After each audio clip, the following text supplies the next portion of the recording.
Acte 8, et on en est au verset 5. On va simplement se souvenir de ce qui s'était passé. On était après l'exécution d'Étienne. Et à ce moment-là, il y a même marqué ce jour-là. À partir de ce jour-là, il y a eu une sorte de mauvaise effervescence. Il y a un mot grec, c'est homotumadon, c'est-à-dire d'un même cœur, d'une même pensée, qui est utilisé à la fois quand l'Esprit Saint agit ensemble, d'un seul cœur, et à la fois quand l'ennemi agit ensemble, d'un seul cœur. Et là, c'est ensemble, d'un seul cœur. Le peuple juif, une grande partie du peuple juif s'est mis à persécuter l'Église. Pas tout le peuple juif, mais les dirigeants et une grande partie, dont ce fameux Saul, dont on parlera plus tard, dont il est parlé plus tard dans la parole de Dieu. Et d'un même cœur, malheureusement, et en fait, le peuple juif va persécuter l'Église. En tout cas, le peuple de Jérusalem. Parce qu'on voit que, donc, ce jour-là, une grande persécution éclata contre l'église de Jérusalem, et tous, à l'exception des apôtres, se dispersèrent dans les diverses régions de Judée et de Samarie. L'église, elle fuit. Persécuter, ça veut dire courir après. Donc en fait, c'est de la cible. C'est donc les chrétiens, l'église devient la cible. La cible pour peut-être extorquer leurs biens, peut-être les malmener, les molester, peut-être pour essayer de les traîner dans les tribunaux. Et on voit que l'Église, elle fuit, parce qu'on lui court après. Mais ce qui est très joli, c'est qu'elle fuit, on lui court après, mais il y a quelque chose qui court encore plus vite. Et on l'avait vu dimanche dernier, c'est l'évangile de Jésus. La parole de Dieu court plus vite. C'est quelque chose de spirituel. De la même manière qu'on a eu des réponses hier qui étaient spirituelles. C'était pas rationnel des fois. Les gens tout d'un coup se mettaient en colère, et alors que en fait il y avait vraiment, on était des plus aimables possibles.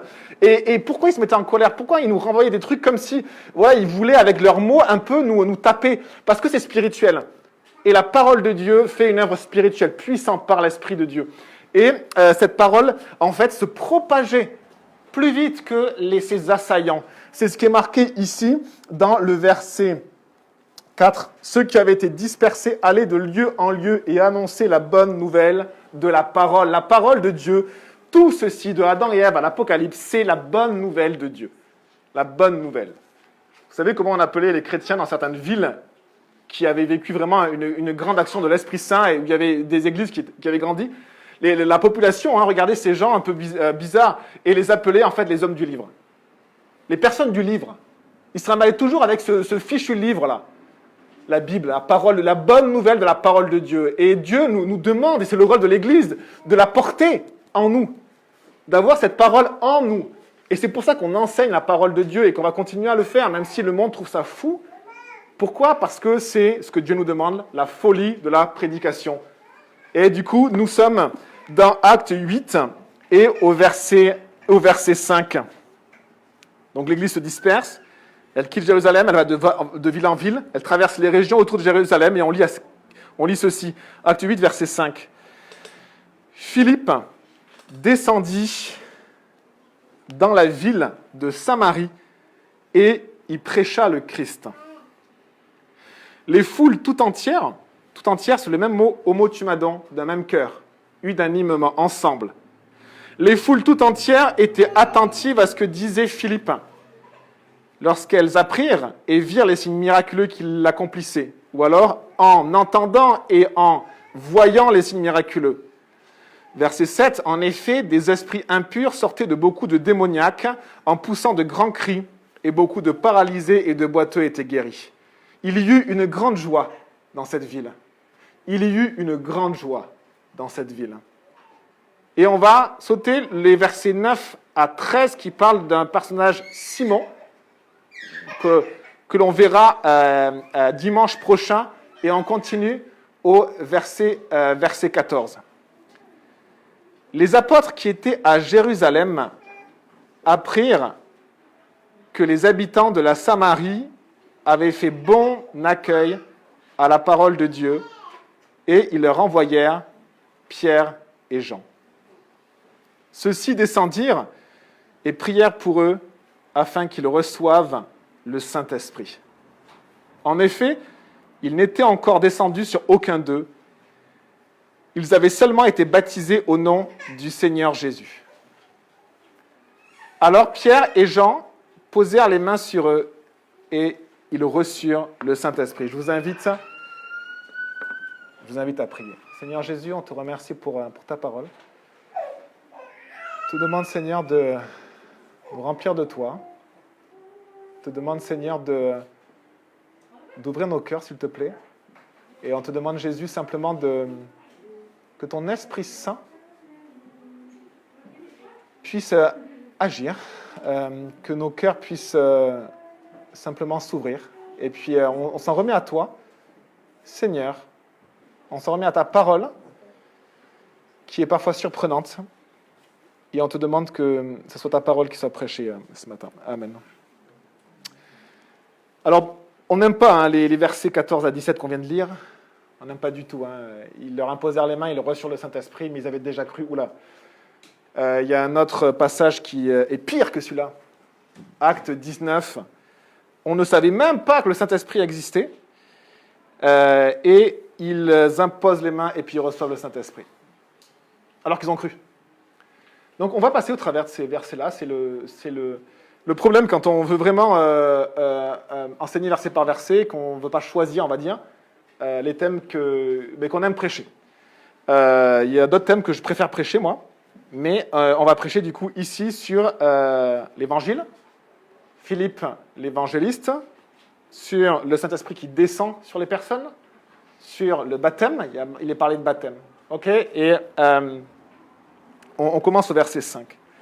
Acte 8, verset 5, Philippe descendit dans la ville de Samarie et il prêcha le Christ. Et alors, on peut se demander, mais est-ce que Philippe, premièrement, qui était Philippe? Alors Philippe, ce n'était pas un des apôtres, un des disciples de Jésus, des 11 disciples de Jésus. Pourquoi? Il y a un autre Philippe qui est dans les disciples, dans les apôtres, pardon. Mais celui-ci, en fait, c'est le Philippe de Acte 6. Et en fait, il fait partie, la Bible nous dit, il fait partie des 7. Des 7 quoi? En fait, des 7 diacres que l'on a nommés à Jérusalem. Et en fait, on le voit, dans Acte 6, verset 5, ils choisirent Étienne, Philippe, Procor, Nicanor, Timon, Parménas et Nicolas. Donc en fait, c'est un des diacres qui était à Jérusalem. Ici, lui, il descend, alors il est aussi persécuté comme les autres, mais on ne sait pas s'il va dans une ville de Samarie, alors on pense que c'était la capitale, ou une autre ville, une grande ville, s'il y a marqué juste la ville, donc on suppose que c'est la capitale, on ne sait pas. Et on ne sait pas si Philippe, en fait, il est dispersé comme les autres, il va de lieu en lieu parce qu'il fuit la persécution, ou s'il avait vraiment décidé d'aller à Samarie pour prêcher la parole. Mais le texte indique une volonté quand même de prêcher la parole de Dieu, parce qu'il y va et puis il prêche vraiment le Christ, et prêcher c'est le verbe kérusso en grec qui veut dire proclamer. Donc ce n'est pas simplement dans des rencontres, en se déplaçant en fait qu'il partage la parole de Dieu. C'est vraiment en fait une proclamation intentionnelle. C'est-à-dire qu'il est venu pour parler de Christ et donc pour annoncer publiquement. Kérusso c'est annoncer publiquement. Donc on peut penser qu'il a fait vraiment volontairement, que ça soit sur son trajet ou que ça soit simplement lui qui l'avait pensé avant. Autre chose, il y avait une caractéristique importante de ces diacres, c'est que l'Église, les apôtres, les responsables de l'Église avaient demandé à l'Église de choisir des personnes pour tout le service qu'il y avait dans l'Église, pour toute la charge qu'il y avait dans l'Église. Et une des caractéristiques, eh bien, on le lit au verset 3 de Acte 6, c'était « Choisissez 7 hommes remplis d'Esprit Saint ». Il faut qu'une des caractéristiques, ça soit être rempli du Saint-Esprit.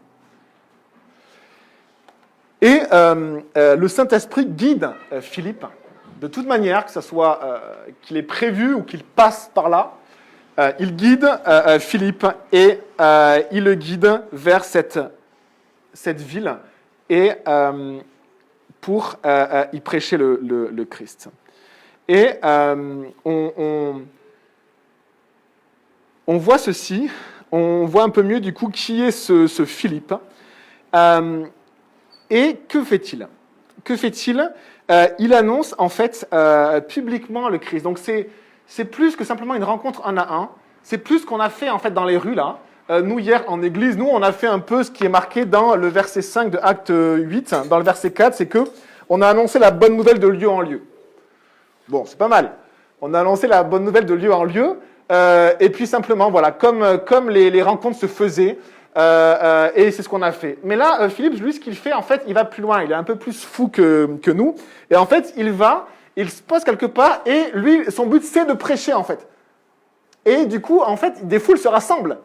Donc, c'est pas un contact de 1 à 1, comme c'est demandé, en fait, à l'Église, hein. Mais c'est cet homme, en fait, qui le fait volontairement, et il prêche le Christ. Et on voit la réaction, maintenant, des foules. Verset 6, les foules tout entières étaient attentives à ce que disait Philippe, lorsqu'elles apprirent et virent les signes miraculeux qu'il accomplissait.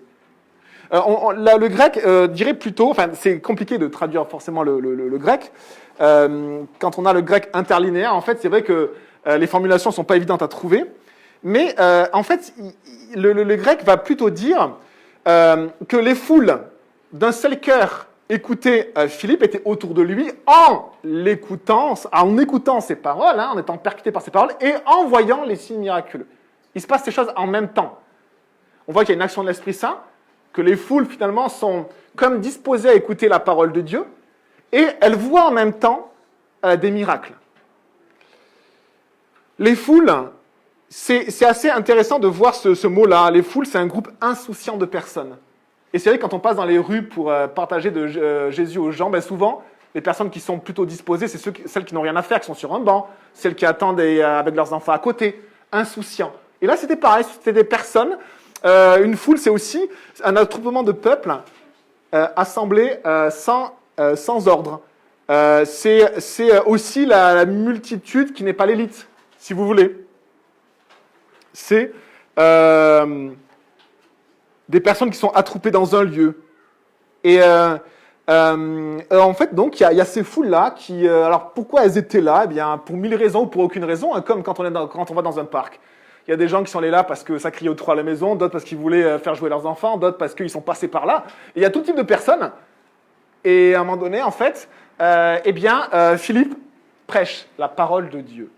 Et ces personnes qui n'ont pas forcément de lien entre les unes avec les autres, ça, une foule, on n'a pas de lien les uns avec les autres, c'est pas. Mais finalement, d'un commun accord, finalement unanimement, il y a vraiment une action de Dieu. Elles écoutent Philippe, et que fait Philippe? Il annonce une seule chose. Il annonce Christ. C'est-à-dire, en fait, le terme, hein, c'est vraiment qu'il prêche simplement Christos, c'est-à-dire celui qui est oint. Et le terme, en fait, de Christ ne suppose aucun doute. Le terme, c'est il prêche celui qui est oint. Mais c'est pas il prêche quelqu'un qui est oint, c'est celui qui est oint. Il prêche le Christ. C'est pour ça qu'il y a marqué le Christ. Et donc, il désigne une seule personne. Il y en a beaucoup qui ont été oints dans l'histoire juive. Il y a les rois qui ont été oints, il y a les prophètes qui ont été oints. Peut-être même, je ne sais pas du tout si le grand sacrificateur était oint, à vérifier. Mais en tout cas, il y avait plusieurs. Et lui, il en prêche une. Il prêche simplement une seule personne et il sait qui c'est. Et le texte ne dit même pas qui c'est, en fait. Ne dit pas c'est le Christ Jésus parce que tout le monde sait que c'est Jésus. En fait, il désigne vraiment celui que Dieu a oint, c'est-à-dire Jésus. Et qui est appelé le Christ. En fait, le Christ, ce n'est pas le prénom de Jésus. Le Christ, c'est un terme qu'on désignait. Dont on désignait les personnes qui étaient oints d'huile. Ça veut dire être oint. Ça veut dire être désigné pour être soit roi, soit prophète, et peut-être sacrificateur, à vérifier. D'accord? Mais pour dire qu'il était oint. Eh bien, il désigne une seule personne. Il prêche le Christ. Alors, qu'est-ce qu'on a fait dans les rues hier? Sincèrement, il n'y avait que Jésus qu'on voulait partager. Sinon, on ne sait pas pourquoi on était dans la rue. Je pense que si on avait partagé sur la compote de pommes ou sur les confitures, vraiment, c'est ce qu'on disait avec Florent, je pense que les gens auraient mieux écouté. Mais on a juste parlé de Jésus. On a juste parlé de Jésus. Et donc, Philippe fait la même chose, il prêche Christ. Ce qui est étonnant, c'est qu'au verset 14, on voit que les apôtres qui étaient à Jérusalem apprirent que les habitants de la Samarie avaient fait bon accueil à la parole de Dieu. Il n'est plus parlé de Philippe. Mais il est parlé de Philippe au chapitre 21 et au verset 8, où il est dit, donc bien après, des années après, où il est dit, donc nous sommes repartis le lendemain pour Césarée, notre ville, nous sommes entrés chez Philippe, l'évangéliste, qui était l'un des 7. C'est la même personne. Et là, dans le chapitre 21, très étonnant, il l'appelle l'évangéliste. Alors qu'au chapitre 8, on ne l'appelle pas l'évangéliste. Et là, on lui donne un nom en plus. Et c'est intéressant, parce que dans l'Église, il y a plein de débats sur les dons, les appels, les noms. Moi, je suis prophète, moi, j'ai le don de je ne sais quoi. moi j'ai le don de ci et le don de cela. Et parfois on accroche nos dons comme des médailles sur nous et on les montre à nos frères et sœurs. Bonjour, voilà, moi j'ai le don, tu peux regarder. Et moi j'ai le don de ça, le don de ça. Et en fait, dans l'Église fonctionne à l'inverse de ça. L'Église, elle s'en fiche un peu des noms qu'elle donne aux gens. L'Église, elle vit. Et quand elle vit, le Saint-Esprit agit. Et simplement, l'Église, elle va juste attester de ce qui se passe. Elle atteste, eh bien oui, lui, il parle de Jésus à tout le monde, il y a des gens qui se convertissent. Bon, voilà.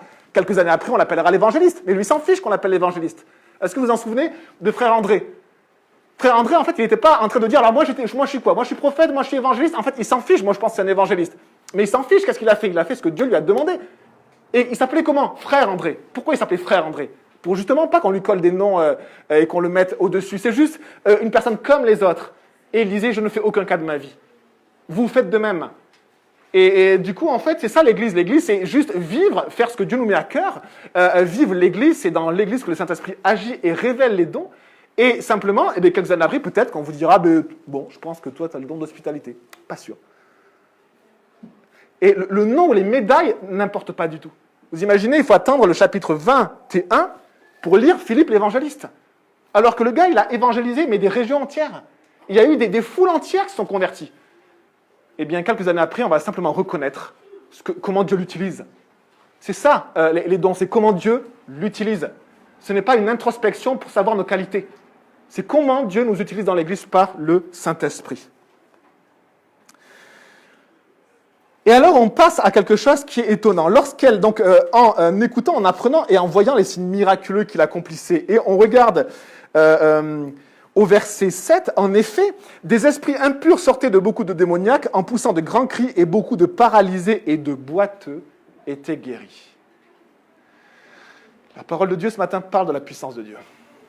La parole de Dieu ce matin parle de miracles. Et ça nous amène à ce que Jésus disait. Vous savez que là, la parole de Dieu est prêchée et que la parole de Dieu est accompagnée par la puissance de Dieu. Et régulièrement, dans les évangiles ou dans les actes, on le voit. La parole de Dieu est accompagnée par la puissance de Dieu. La parole, elle vient de Dieu, elle a une puissance en elle-même. Si le Saint-Esprit est là, si le Saint-Esprit agit, il y a la puissance de Dieu qui utilise cette parole-là. On le voit dès les premiers versets de la Bible, quand Dieu a dit que la lumière soit. C'est sa parole qui a dit. Et on lit, et la lumière fut. La parole de Dieu s'accompagne de la puissance de Dieu. Mais il y a autre chose. Jésus est allé de ville en village, en Judée, en Samarie, en Galilée, et parfois, il est tombé sur des villages où il a dit qu'il était étonné, parce qu'il ne pouvait même pas faire de miracle. Comment est-ce possible que Dieu lui-même, le Fils de Dieu, ne puisse pas faire de miracle? Ça veut dire quelque chose qui bloque. Ce qui bloque ne vient pas de Jésus, on est d'accord. Ce qui bloque ne vient pas de Dieu. Ce qui bloque, c'est qu'il ne voyait pas de foi. La puissance de Dieu accompagne la foi. C'est ce que l'on voit aussi dans la parole de Dieu. Et on voit ceci notamment, que Jésus nous a décrit, nous, vous, moi, Bruno, comme des gens de petite foi. Il nous a décrit régulièrement comme des gens de petite foi. Il y avait une tempête énorme au centre même du lac de Galilée, comme une grande mer. Et les disciples se sont vus mourir. C'était des marins aguerris, me partageait Lydia. Et hier, elle me dit, mais en fait, c'était des marins aguerris. Moi, je n'avais pas eu ça en tête. Et oui, c'était des marins aguerris. Et eux, on pensait mourir. Donc la tempête était immense. Ils ne savaient plus quoi faire. Jésus dort. Jésus se réveille. Et que leur dit-il? Gens de petite foi. Mais pourquoi avez-vous douté? La puissance de Dieu accompagne la foi. La puissance de Dieu accompagne la parole de Dieu. Et on voit dans la parole de Dieu que Jésus répond à la foi. Combien de fois il a demandé à une personne, « Que veux-tu que je te fasse ?» Guéris-moi, Jésus. Qu'il te soit fait selon ta foi.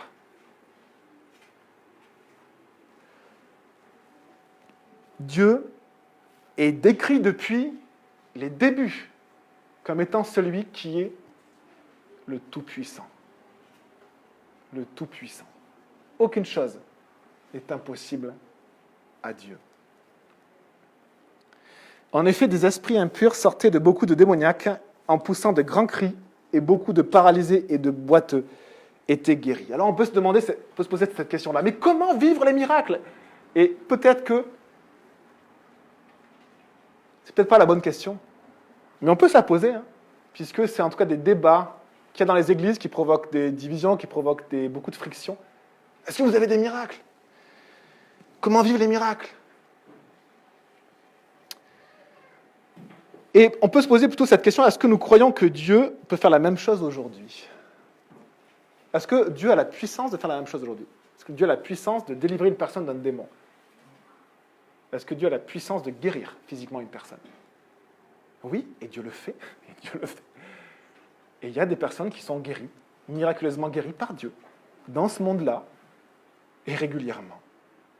Donc Dieu peut le faire. Alors la question qu'on se pose, là, que faut-il faire pour vivre ça? Je crois que Dieu ne nous demande pas de rechercher à vivre des guérisons physiques, ni forcément des visions, ni des prodiges, mais en premier, il nous demande de rechercher le royaume de Dieu et sa justice. Et toutes choses vous seront données par-dessus. Vous n'avez pas besoin de vous inquiéter sur les miracles, sur les guérisons, sur l'action visible ou invisible du Saint-Esprit. Dieu s'en charge. Par contre, la puissance de Dieu accompagne la foi. Et la puissance de Dieu accompagne la parole de Dieu. C'est une réalité spirituelle, c'est une réalité, une vérité. Bien plus réelle que ce que l'on voit autour de nous. C'est quelque chose qui est vrai et que l'on voit. Dieu fait ce qu'il veut. Il peut guérir les âmes, les cœurs, les esprits, mais il peut guérir aussi les corps. Dieu peut guérir les corps. Dieu accompagne sa parole par sa puissance, aussi parce que l'Esprit Saint agit. Je crois, par contre, les amis, je crois réellement que Dieu ne nous demande pas forcément de vivre des guérisons physiques, mais je crois vraiment que Dieu nous propose de vivre son action puissante dans nos vies. Et ça, je le crois vraiment. Dieu nous propose de vivre son action puissante dans nos vies.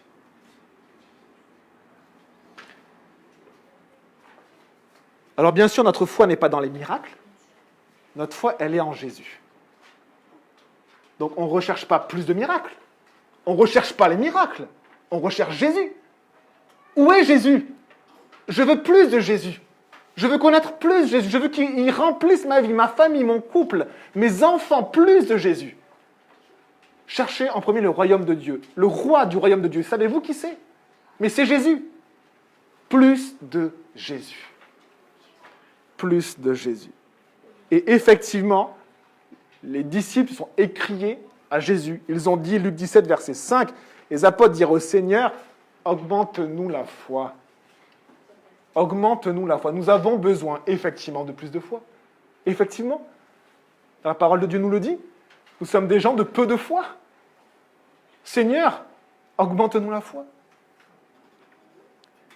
Nous avons besoin, Romains 10, vers 10 et 17, ainsi la foi vient de ce qu'on entend, et ce qu'on entend vient de la parole de Christ. Nous avons besoin de la parole de Christ, de plus de la parole de Christ. La foi, elle se développe, elle s'enracine, et elle pousse par la parole de Christ, celle que l'on prêche chaque dimanche, celle que vous lisez dans vos maisons.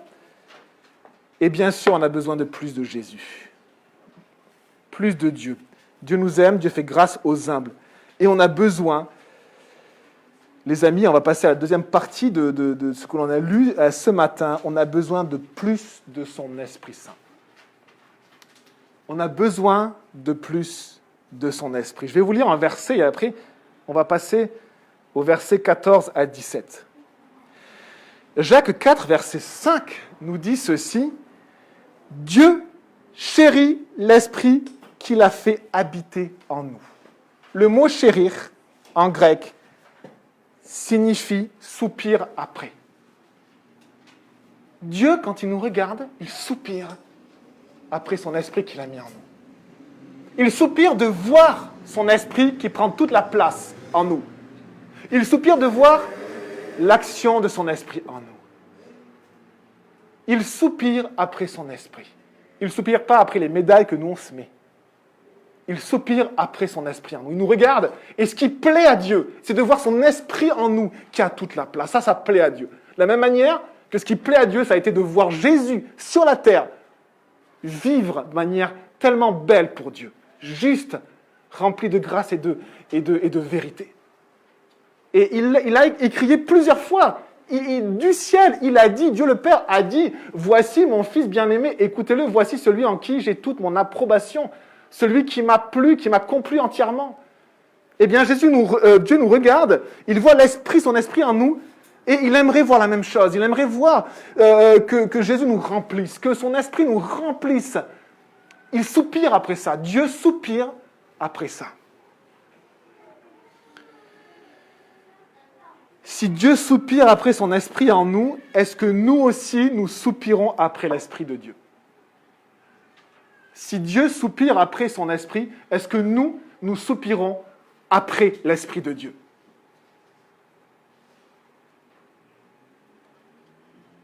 Est-ce que ce n'est pas ça, Deutéronome 6, verset 5, ce désir que de tout notre être, le Saint-Esprit nous remplisse?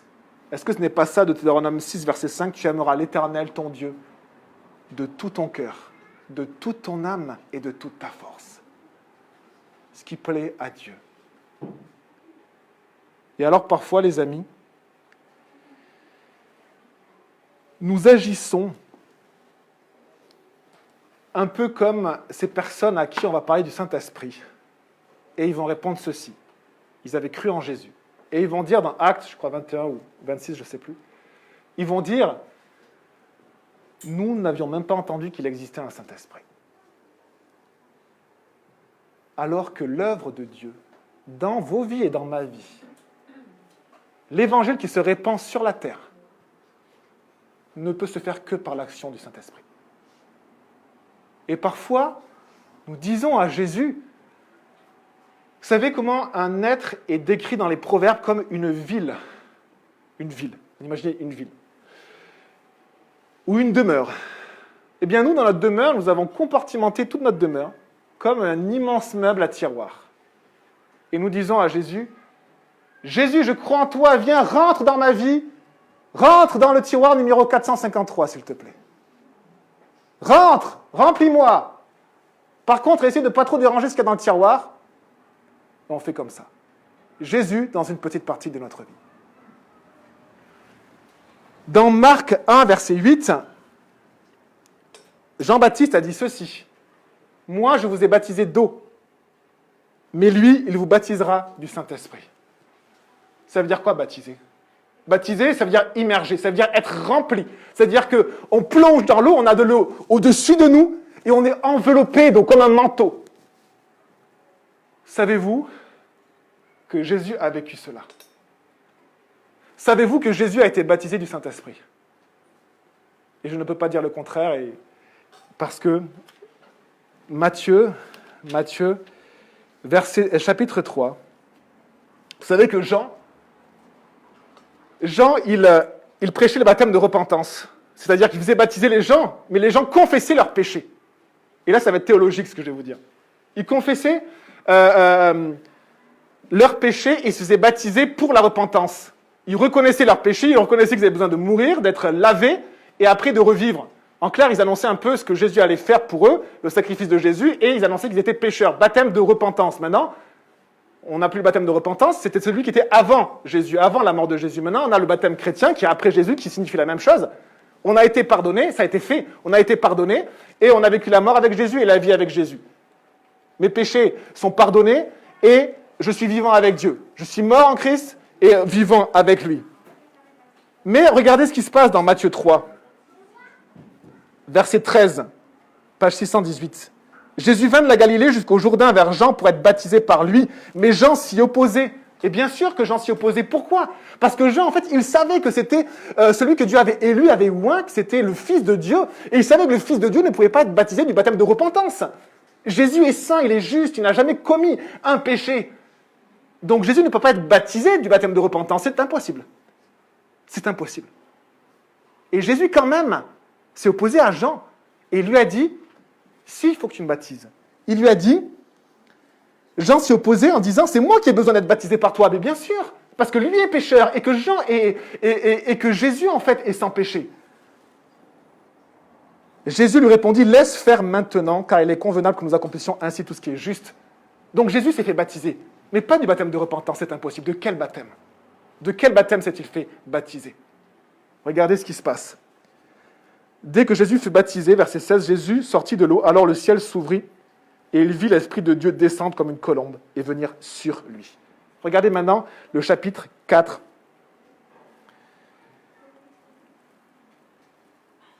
Et le verset 1.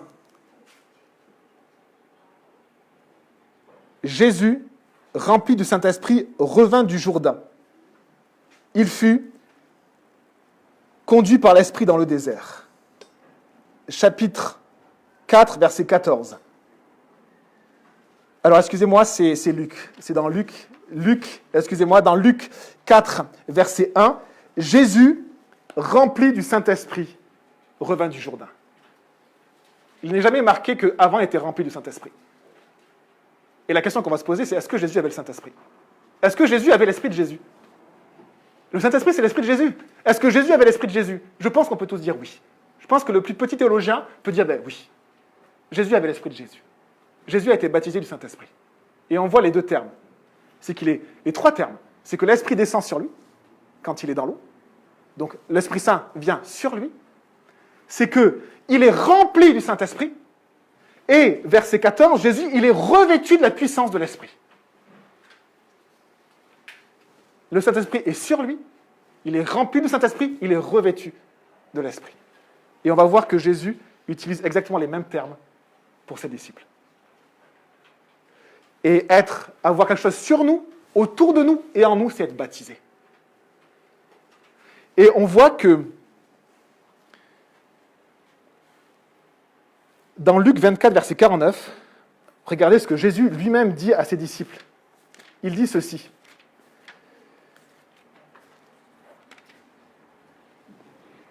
Désolé peut-être de remettre en question pas mal d'idées ou de choses qu'on fixe dans notre tête comme des petites vis qu'on tourne comme ça, et après il ne faut plus les enlever. Regardez ce que Jésus dit dans Luc 24, verset 49. « Et voici, j'enverrai sur vous. » J'enverrai sur vous. Même expression, ce que mon Père a promis, c'est-à-dire le Saint-Esprit. Et vous, restez dans la ville jusqu'à ce que vous soyez revêtus de la puissance d'en haut.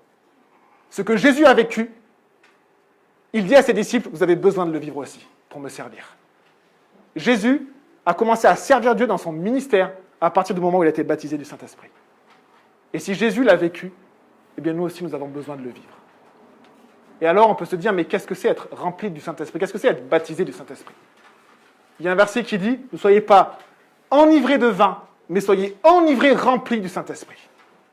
Donc c'est quelque chose qu'on a à renouveler, à rechercher.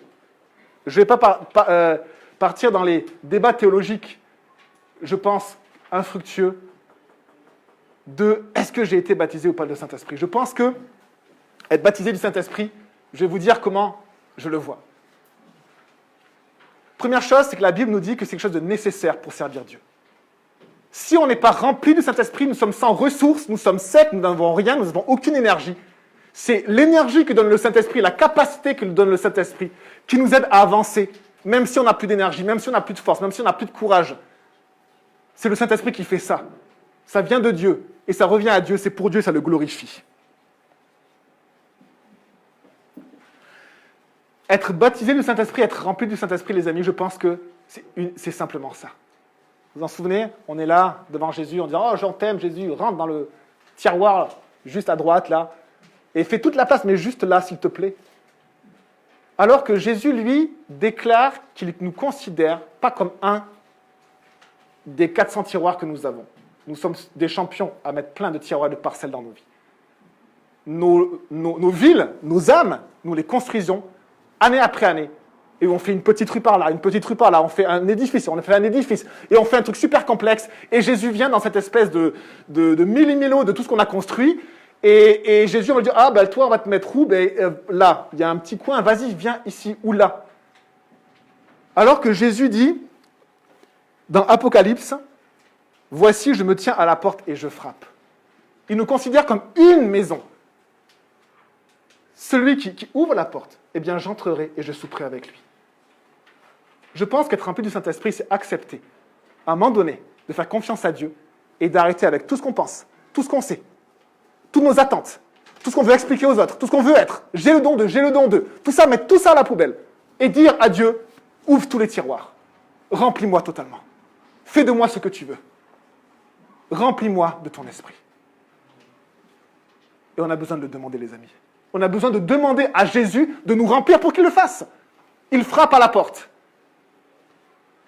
Croire en Jésus suffit pour avoir le salut, mais ne suffit pas pour œuvrer pour lui.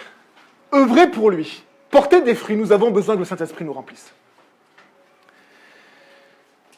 On finit avec les versets d'acte 8 et versets 14 à 17. Les apôtres qui étaient à Jérusalem apprirent que les habitants de la Samarie avaient fait bon accueil à la parole de Dieu. Et ils envoyèrent Pierre et Jean. Ceux-ci descendirent et prièrent pour eux afin qu'ils reçoivent le Saint-Esprit. Priez. Si à un moment donné, vous avez envie qu'on prie pour vous, vous pouvez aussi demander. Vous allez demander à un frère et une sœur juste pour que vous puissiez prier, que vous soyez remplis du Saint-Esprit. C'est un besoin nécessaire. Et pour être rempli du Saint-Esprit, il faut s'ouvrir au Saint-Esprit. On déteste ces formulations-là, parce que pour nous, elles sont charismatiques, elles sont sentimentales. Non, elles sont juste bibliques. Elles sont juste bibliques. Moi, je vous ai baptisé d'eau, mais celui qui vient vous baptisera du Saint-Esprit. Et qu'est-ce qui se passe, en fait, quand les apôtres imposent les mains? C'est les mêmes termes. Le Saint-Esprit descend sur eux, comme il est descendu sur Jésus, comme il est descendu dans Acte 2, avec les langues de feu, il descend dessus. En fait, on a besoin d'être rempli du Saint-Esprit. Pas simplement de croire et d'essayer de faire notre petite vie, mais de tout ouvrir à Dieu, d'être rempli de Dieu, tout simplement. En effet, il n'était pas encore descendu sur aucun d'eux. Ils avaient seulement été baptisés au nom du Seigneur Jésus. Alors Pierre et Jean posèrent les mains sur eux et ils reçurent le Saint-Esprit. Les amis, je vous invite simplement à prier et après on aura encore un chant. Ok? Seigneur Jésus, que je parle doucement ou que je crie, c'est pas du tout ça qui va faire ton œuvre, Jésus. Ou va appliquer ta parole dans les cœurs. La seule personne qui peut appliquer la parole dans les cœurs, c'est le Saint-Esprit. La seule personne qui peut nous faire grandir, c'est le Saint-Esprit. La seule personne qui peut transformer les cœurs et guérir, c'est le Saint-Esprit. Et moi, je ne suis pas le Saint-Esprit. Jésus, remplis-nous de ton esprit, de toi. Que ce soit juste notre volonté, qu'on puisse le dire ici, ceux qui ont envie d'être remplis de Saint-Esprit, puissent juste le dire dans leur cœur, Jésus, remplis-nous de ton esprit. Aide-nous à tout ouvrir, à tout décacheter, tous les coffres qu'on a fermés à double tour, toutes nos médailles, qu'on mette tout ça à la poubelle, tous les trucs qu'on a construits, nous, que tout ça, Seigneur, tu puisses balayer et tu puisses rentrer dans notre demeure et faire ta demeure en nous entièrement, remplir entièrement, pas une partie, Seigneur, mais tout. Jésus, sois le maître de toutes nos vies. Saint-Esprit, remplis-nous de toi. Merci, Seigneur, sois loué.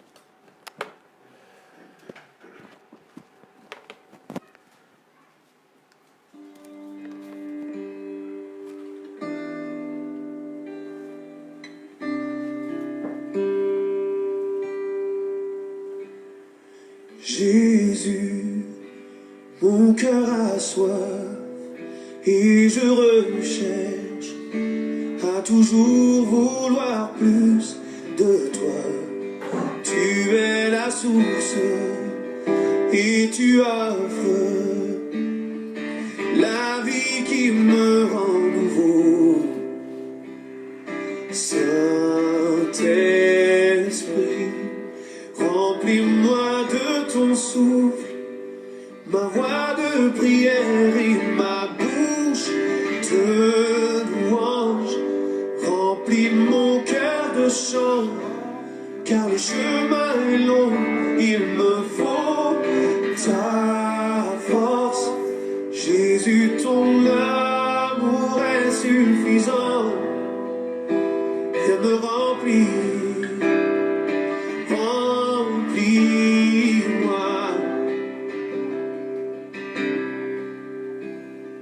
Jésus, dans ton amour, tu m'as lavé, tu as enlevé mon fardeau, tu es la source et je remets toute ma vie entre tes mains.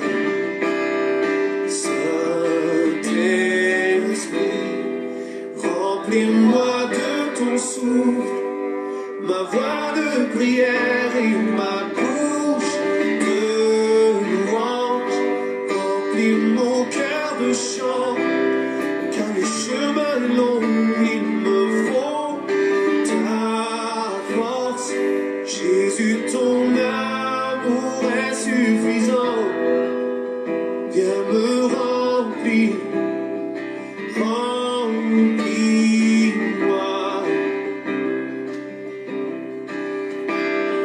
Jésus, mon cœur a soif et je recherche à toujours vouloir plus de toi. Et tu es la source et tu offres la vie qui me rend nouveau. Saint-Esprit, remplis-moi de ton souffle, ma voix de prière et ma bouche de louange. Remplis mon cœur de chant, car le chemin est long, il me faut ta force. Jésus, ton amour est suffisant. Viens me remplir, remplis-moi.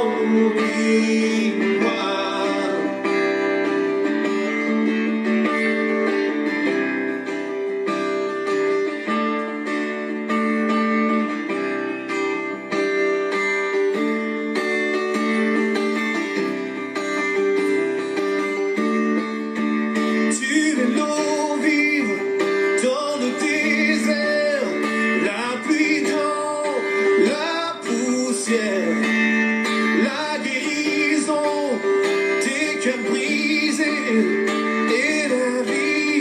Oui, Seigneur, viens.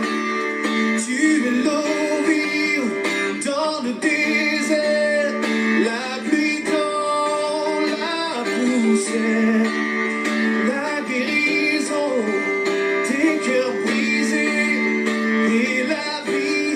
Oui, Seigneur, viens. Remplis-moi de ton souffle, ma voix de prière et ma bouche de louange. Remplis mon cœur de chant, car le chemin est long, il me faut de ta force. Jésus, ton amour est suffisant. Viens me remplir, remplir, viens me remplir, remplir, viens me remplir, remplis-moi.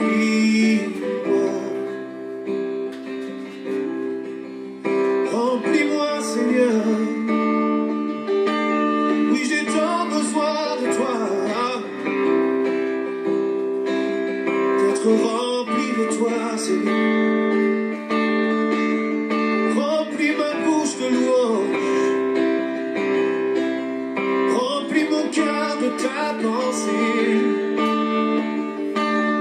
Je veux n'être qu'à toi, Seigneur, seulement à toi. Remplis-moi de ton souffle, ma voix de prière et ma bouche de louange. Remplis mon cœur de chant, car le chemin est long, il me faut ta force. Jésus, ton amour est suffisant. Viens me remplir,